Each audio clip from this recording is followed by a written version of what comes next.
Olá, Virgem, tudo bem com você? Eu espero que sim. Para quem não me conhece, eu me chamo Marinês. Este é o canal Consultar Tarô Online. E também eu tenho o Libélula Tarô, né? Que aqui eu tô fazendo essa leitura de amor romântico aqui no Consultar Tarô Online. E eu vou deixar o link para quem quer análise de relacionamento, que daí vai ser no Libélula Tarô. Mas eu deixo na descrição aqui do vídeo o link que leva para outra leitura. E a outra leitura vai ser uma análise. Então, ela vai ter 2 vídeos. Um é da primeira pessoa e o segundo vídeo é do outro ser da pessoa, né? Da outra parte. Tô fazendo agora que é pro o mês dos namorados, então tô fazendo somente análise de relacionamento, tá? E aqui, então, no Consultar Tarot Online é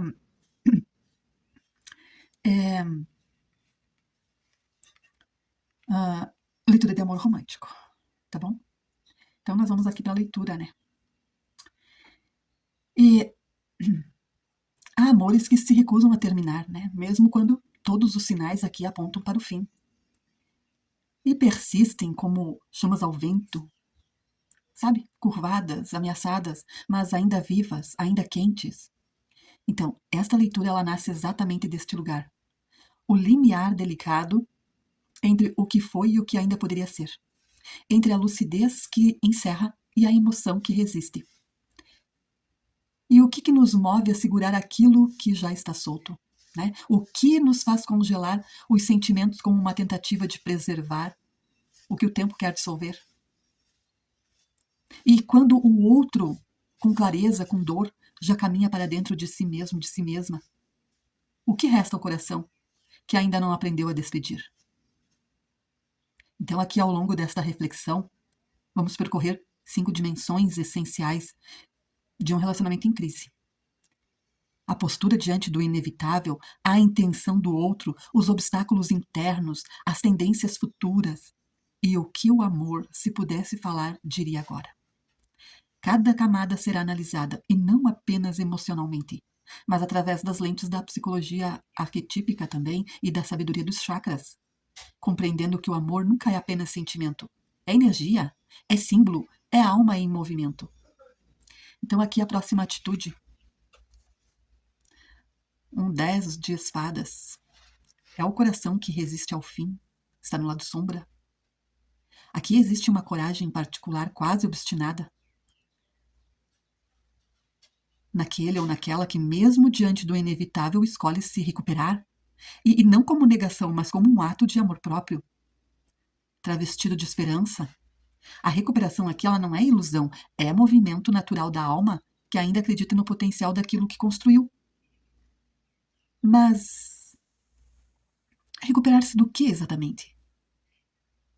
De um fim que ainda não foi pronunciado em voz alta, mas que já não foi, mas que já foi sentido nas entranhas, né?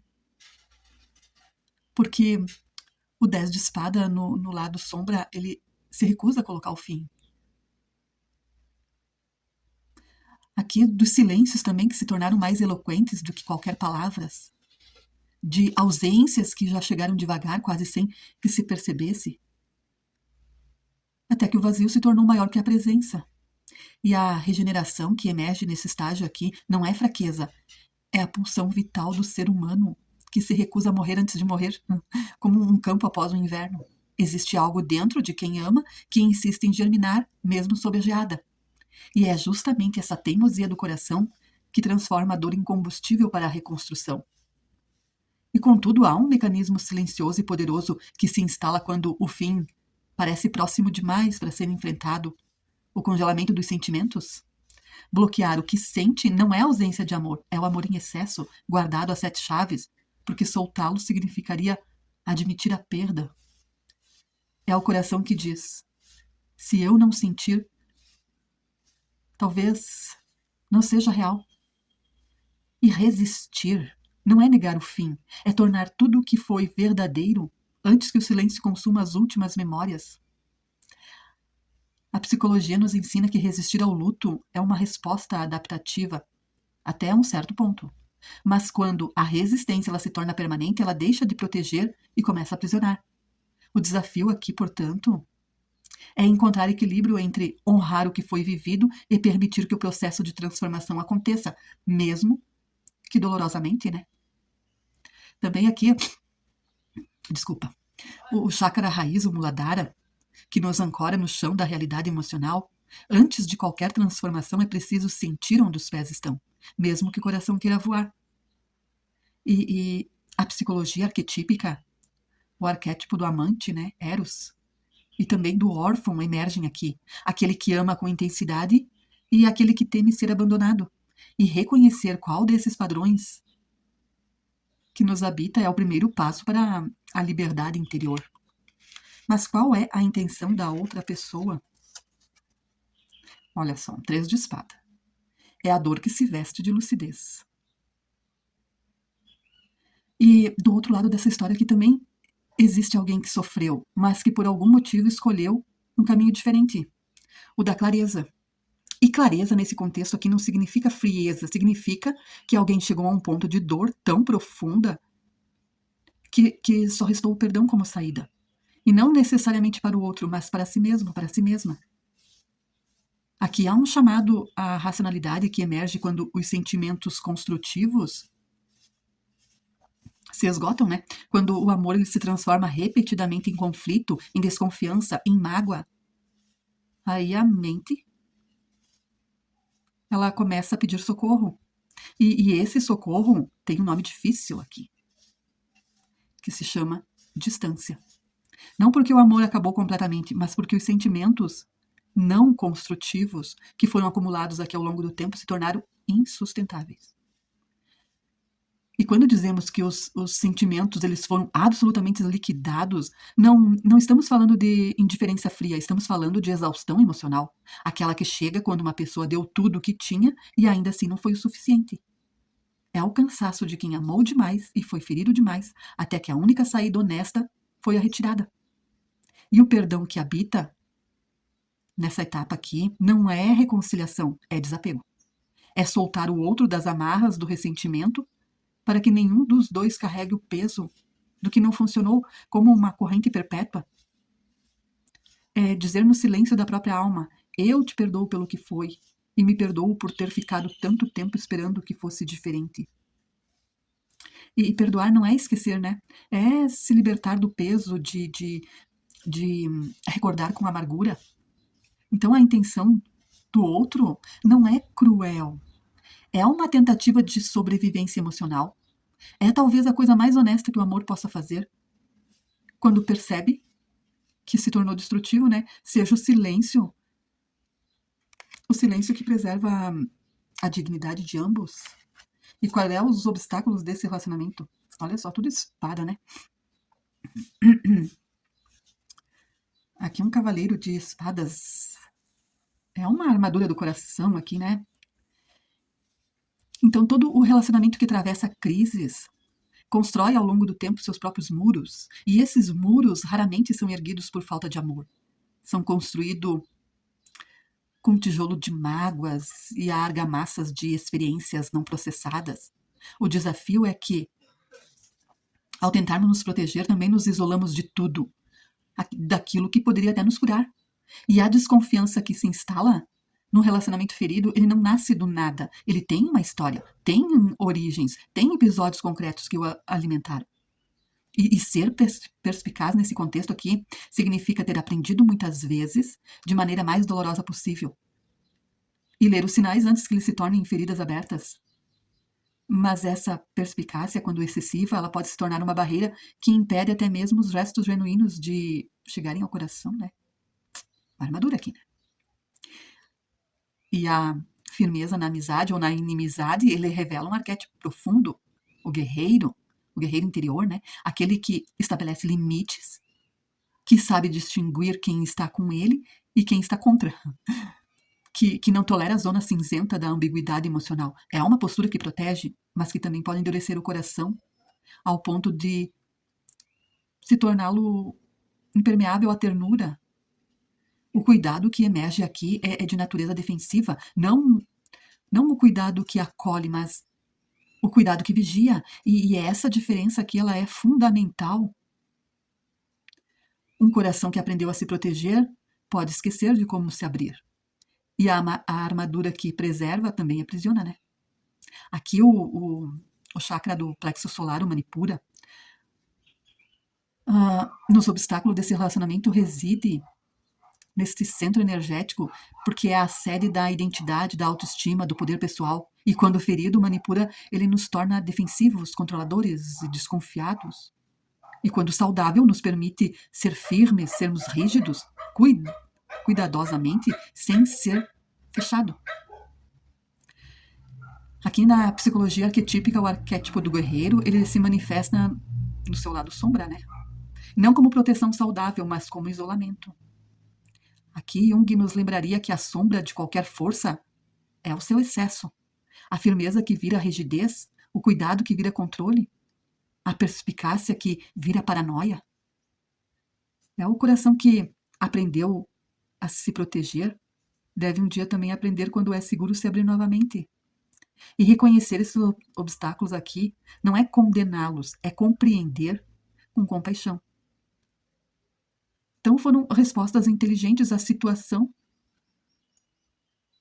que demanda a proteção, né? E o próximo passo aqui é perguntar esses mecanismos ainda me servem? Ou chegou a hora de construir novas formas de me relacionar? E qual a tendência futura aqui? O arcano maior, a carta do Papa. É um chamado às raízes aqui. Há algo profundamente significativo quando o futuro aponta para a tradição, para a responsabilidade, não porque o passado seja melhor, mas porque o ser humano, em algum momento da sua jornada, descobre que precisa de solo firme para crescer. E o amor que sustenta é aquele que se constrói sobre fundamentos, não sobre a vertigem da paixão momentânea, mas sobre a escolha consciente, renovada de ficar. A tendência que emerge nesse relacionamento é que ela aponta para um território que vai além do romance, aponta para o sagrado, o casamento.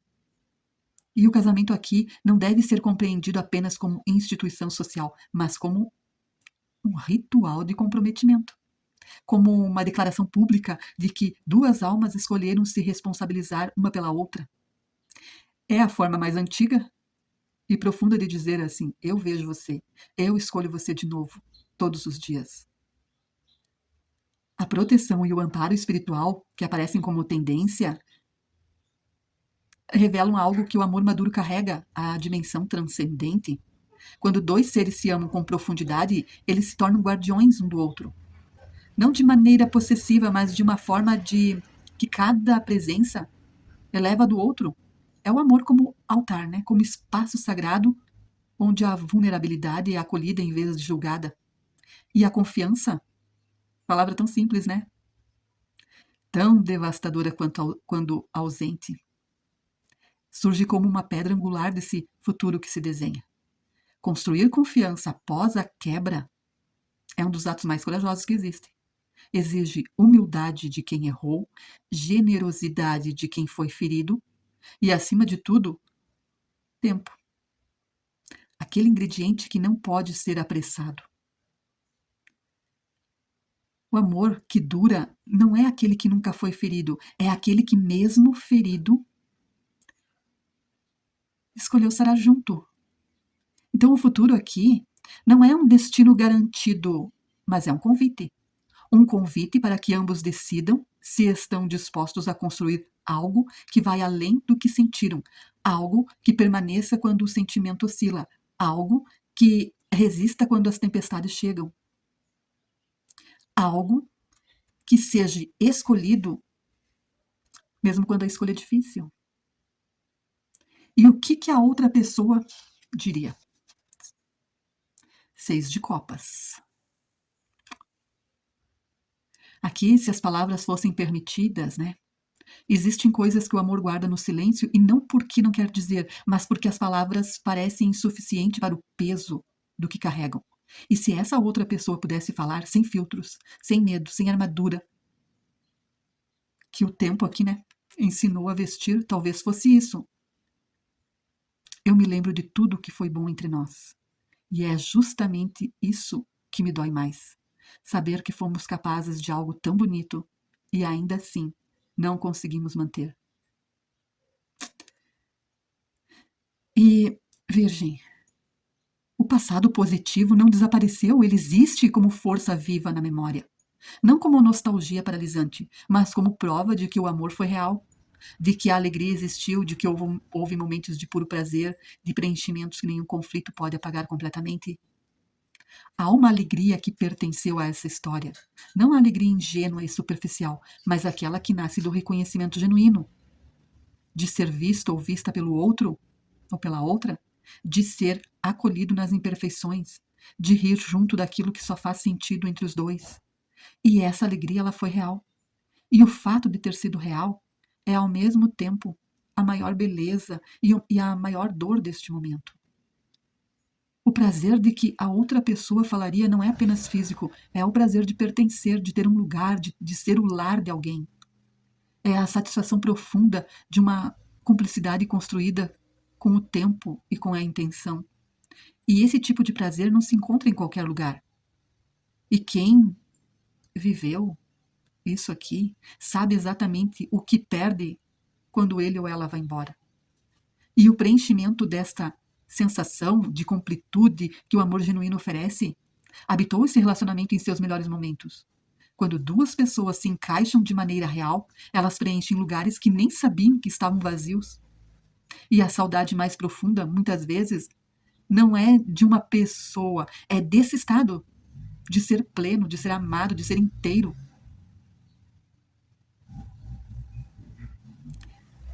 E também, se essa pessoa pudesse te dizer algo, também seria: o que vivemos foi bonito de verdade. E isso nunca deixará de ter sido.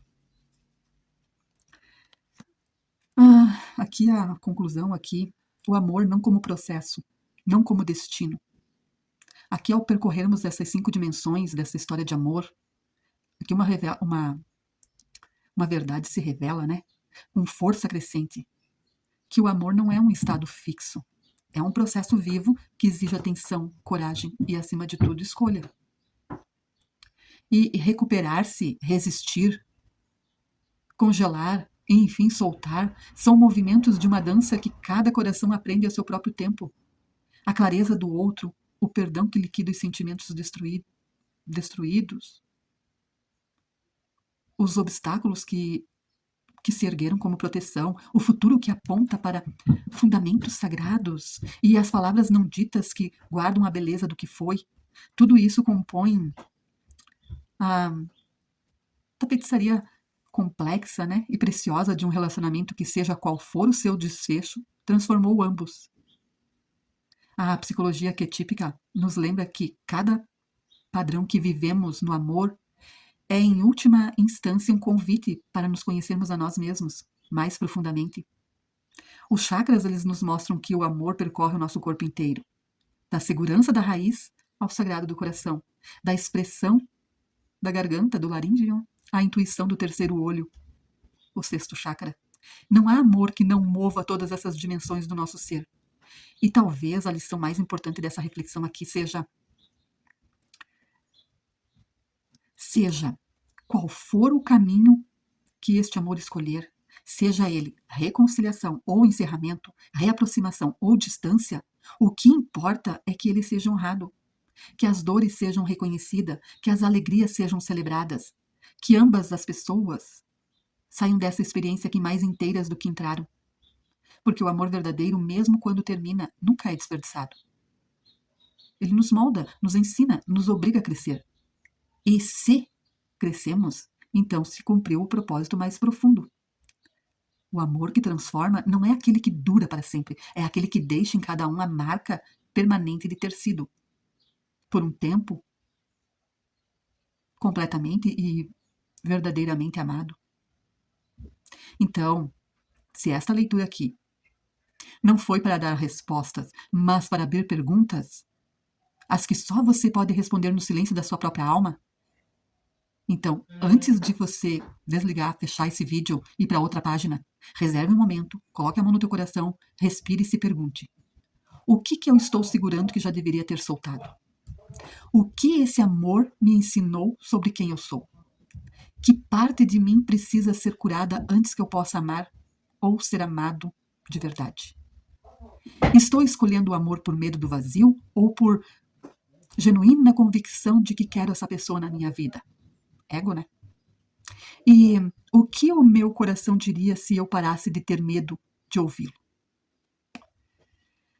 Se essa leitura aqui tocou algo em você, uma memória, uma dor, uma esperança, então não guarde isso para si. Compartilhe com quem você ama. Fale com alguém de confiança. Escreva no seu diário. Ou ore, medite, sinta.